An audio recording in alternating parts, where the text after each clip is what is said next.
recently said that on nights when the ball's not going in the hole, you can still find ways to win the rebound and the turnover category. And Coach McCaffrey basically came in here and just said that exact same thing. They won both those categories on a night. They shot 31%. Many strange facets to that game, but you know, in the end, you know, they rebound and don't make turnovers. You can shoot poorly and win, can't you? Right. Well, we didn't do a good job our last two road games. You know, we had 18 and 17 turnovers. That's what we talked to our guys about, and not turn the basketball over. And you know, and it was us. You know, we simply at times don't pass and catch or don't throw direct passes, and we have to do a better job. Just simply taking care of the ball. We don't give ourselves a chance at times. You had to feel frustrated in the first half because they don't make a field goal in the last 12:39. Now, they did get to the line a little bit, but you couldn't cut into the lead at all. It was 7 when they made their last field goal. It was 7 when the half ended. Well, they do a good job of driving the basketball and trying to jam it in, so they're going to get to the free throw line. And we wanted to keep the ball out of the post, especially our 4-man, and not let them get it. And we had a stretch there in the second half about 3 times where Basabe got it, Aaron White got it, and we just didn't do a good job there. But at times we just didn't have the concentration to keep the ball in front of us. And we talked about how important it was and how Iowa's really struggled shooting the basketball in their percentages. And we wanted to keep them in front of us, and we wanted to keep them off the free throw line. And we just didn't do a good enough job. Was it Tyrone's ankle? Yes. Is he okay? Fine to me.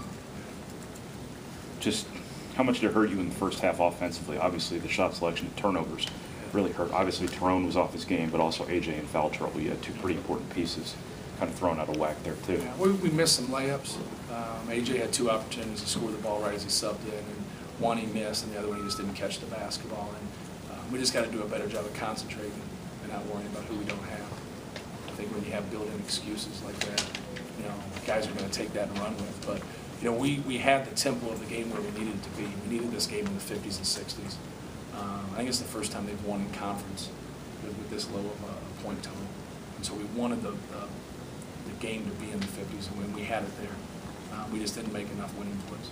Coach, at your place, Cassell kind of brought them back in the second half and played very well. They don't have them tonight. Do you sense they were maybe out of rhythm offensively or something different? Well, they've struggled shooting the basketball. They've been very inconsistent in that area.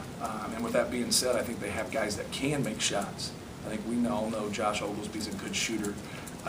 You know, Marble's percentages don't really match, you know, what he can do, in my opinion. The last 4 games, 5 games now, he's been really good. But he shot a percentage that, you know, I think is going to be higher. And when you take out a guy like that can make threes and make pull-ups and also kind of keep a calming effect to the team, I think that hurts them. You know, Clemens hasn't played as much. The first time he had been playing, actually, I think he was starting at that time. And so now you really take out the 2 guards that started against us at that time. But when Marble plays well, you know, I think that takes it away. But when those 2 guys, when Gazelle and him play well together, that really helps them. So hopefully he can get back to those guys to make this run. This is really important for him. Did Iowa's defense interrupt you? Yes, I thought their size bothered us. I don't think they allowed our big guy to get position quite like we need him to get position.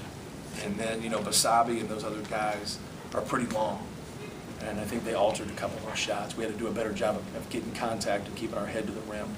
But yeah, I think their size bothered us a little bit. How did it impact the way you guys defended them, that they've moved Marble into that slot where he was their primary ball handler, whether it was matchups or just the way you handled them in general? Well, we try to keep our point on the guy bringing the basketball up, but I thought Ronnie did a good job on Marble to start with. I thought Marble did a better job in the second half, playing to his strengths and using his size to get where he needed to be. And then we tried to switch up Tyrone and put him on Marble. And that did cause us a little bit of problems. And then at the end, obviously, Oglesby got away from Ronnie and knocked down that shot, which is probably the biggest shot of the game. Thank you. Thanks.